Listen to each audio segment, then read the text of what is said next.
Bu ini kita kan malam ini ngobrol tentang remaja ya.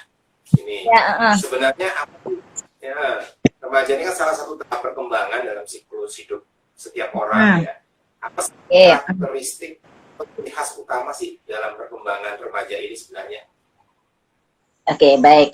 Jadi remaja memang salah satu tahap perkembangan manusia, diawali dengan kalau dilihat dari usianya mungkin sekitar antara 12, 13 sampai sekitar 21 tahun gitu ya. Kalau di Indonesia agak lebih tuaan lagi, agak lebih tuaan lagi. Ya, nah biasanya diawali dengan pubertas ya. Pubertas itu kalau buat perempuan tandanya adalah menstruasi. Pertama, kalau buat laki-laki tandanya mimpi basah. Perubahan-perubahan atau perkembangan selain fisik ya, juga dalam hal emosi dan seterusnya. Nah, tahap remaja ini merupakan transisi dari masa anak-anak ke masa dewasa. Jadi di sini biasanya sering dapat sebutan tahap atau periode topan dan badai ya. Krisis ya berarti ya? Ya, betul. Istilahnya topan dan badai. Jadi di situ ada banyak tekanan ya, ada banyak tekanan yang dialami oleh remaja. Di satu sisi remaja merasa mereka bukan anak-anak lagi, tapi di sisi lain perkembangan kognitifnya mungkin belum sampai kepada tahap dalam pengambilan keputusan yang bijaksana, misalnya masih kurang pertimbangan, kemudian emosinya juga masih cenderung labil ya. Kemudian saat remaja itu juga masih dalam tahap mencari identitas diri. Nah, ini yang sering kali menjadi krisisnya di situ tuh. Ya. Rahma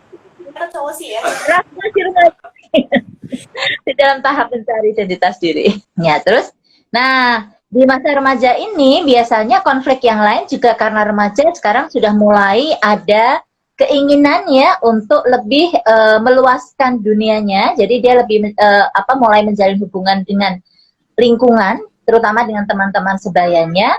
Dan mengurangi atau berusaha untuk atau lebih sedikit minatnya pada keluarga. Jadi karena sudah mulai sekolah dan seterusnya ya, jadi mereka lebih suka untuk berteman dengan teman-temannya dan cenderung menghindar dari keluarga. Contohnya nih kalau diajak pergi bapak ibunya biasanya sudah mulai menolak ya, enggak deh. Perginya sama mau ya.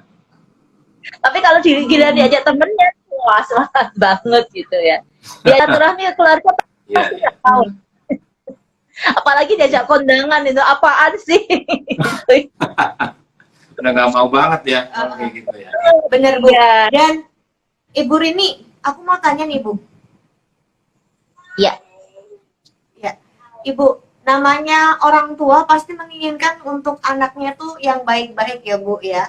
Kalau menurut pandangan Ibu sendiri nih Bu, orang tua yang melarang anaknya itu bermain dengan si A atau si B, itu termasuk di psikolog itu baik atau enggak Bu? Oke, tergantung ya, tergantung pada cantelan. Maksudnya orang tua pasti punya pertimbangan, kenapa kok si A, kenapa kok nggak boleh main sama si B, begitu ya. Salah satu pertimbangannya mungkin karena orang tua, terus terangnya orang tua perlu kita pahami dan kita sadari bahwa mereka punya pengalaman yang lebih banyak. Jadi meskipun nggak belajar psikologi mungkin ya, nggak belajar psikologi, tapi orang tua mungkin tahu, bisa mengira-ira, oh anak ini anak yang baik, anak ini anak yang kurang baik. Anak ini membawa pengaruh yang baik untuk anakku, yang ini membawa pengaruh yang tidak baik untuk anakku. Sehingga mungkin orang tua jadi melarang, jangan berteman sama si dia deh, jangan berteman sama si dia deh, begitu. Berteman aja sama si ini deh. Cuma kadang-kadang begini, informasi yang diperoleh dari orang tua itu tentu, atau informasi dari, maksud saya gini, pemahaman orang tua itu tentu tidak selalu benar, gitu ya, tidak selalu benar. Karena pertimbangan orang tua mungkin masih mempertimbangkan kepada harta misalnya. Jangan berteman deh sama si itu, kenapa? Itu soalnya kan, maaf ya, dari keluarga kurang mampu, misalnya seperti itu. Iya. Atau berteman aja deh sama si B gitu. Kenapa? Karena dia anaknya orang yang terpandang, anaknya orang yang kaya, atau anaknya orang yang terkenal gitu ya. Jadi tidak semua orang tua punya pertimbangan yang baik dalam menganjurkan anaknya untuk berteman dengan siapa gitu. Berarti tergantung sudut pandangnya juga ya Bu ya? Ya, jadi memang banyak banyak pertimbangan yang dipakai oleh orang tua dan tidak selalu pertimbangan orang tua itu baik gitu. Iya, benar. Karena mungkin salah satu contoh ya, Bu, orang tua itu melarang anaknya main dengan si A karena nggak suka sama orang tuanya gitu. Kan itu kan nggak boleh kan, nggak baik kan?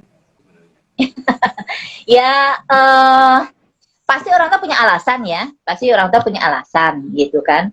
Dan seringkali memang gini, orang tua kan paham orang tuanya ya gitu kan. Misalnya tadi orang tua melarang berteman dengan si B karena orang tua mungkin pernah punya masalah dengan orang tua si B gitu kan, atau pernah dapat informasi tertentu tentang orang tua si B yang membuat orang tua melarang gitu.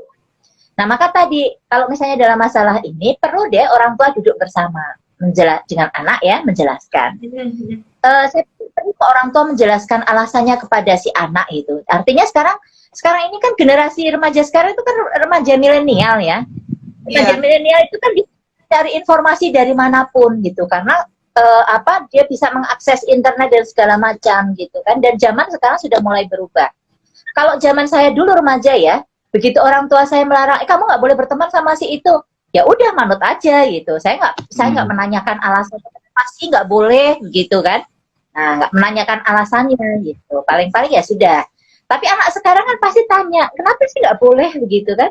Iya. Nah kalau anak kenapa nggak boleh, orang tua nggak boleh dong ngomong pokoknya nggak boleh gitu, tapi harus menjelaskan gitu kan. Misalnya keberatan apa sih yang dipunya oleh orang tua, kenapa kok anaknya nggak boleh bermain dengan si B, ya itu dijelaskan keberatannya apa. Karena masalah orang tuanya si B misalnya, dalam hal apa keberatan itu? Mungkin dalam hal perilakunya gitu. Soalnya orang tua si B misalnya ayahnya itu kan orangnya keras, pemarah gitu kan. Nah, apalagi kalau misalnya orang tua punya bukti, artinya bukan sekedar prasangka ya. Dan sebaiknya pertimbangan orang tua itu rasional, logis dan rasional, bukan karena rasa tidak suka atau rasa benci. Harus mungkin ada penjelasan lah ya. Betul, iya harus ada penjelasan. Misalnya karena mungkin orang tua dulu pernah konflik ya. Katakanlah ini tetanggaan. Kemudian pernah ada masalah yang sebetulnya kecil, katakanlah masalah sampah deh gitu kan. Sebetulnya kan masalah yang kecil dan bisa diselesaikan dengan baik antar tetangga. Tapi karena tadi misalnya sama-sama emosi, akhirnya bertengkar nih dua orang tua. Akhirnya jadi marahan dan akhirnya nggak boleh dia bermain sama si itu gitu. Berarti kan sebenarnya pertemanan itu kan sebenarnya sebuah kebutuhan ya bagi remaja ya. Iya pasti, artinya iya. Ada manfaatnya kan sebenarnya. Iya pasti, iya. Karena kita makhluk sosial. Makhluk sosial itu harus menjalin interaksi dengan orang lain. Nah, salah satu bentuk interaksi adalah pertemanan. Ada yang bilang katanya teman sama sahabat itu beda, gitu. Oke. Ada yang bilang juga katanya kita mungkin bisa punya banyak teman, tapi hanya punya sedikit sahabat. Ini benar nggak? Betul sekali, Pak. Gimana dulu? Kalau teman itu hubungannya cenderung tidak akrab ya, biasa-biasa saja gitu kan. Tapi kalau bersahabat itu biasanya hubungannya sudah akrab ya, sudah ada saling keterbukaan di sana. Artinya kalau sahabat itu kita bisa cerita semua rahasia kita sama dia deh, tanpa takut tersebar gitu kan. Tapi kalau teman biasa itu saya nggak bisa cerita rahasia dong gitu kan, nggak bisa cerita rahasia gitu.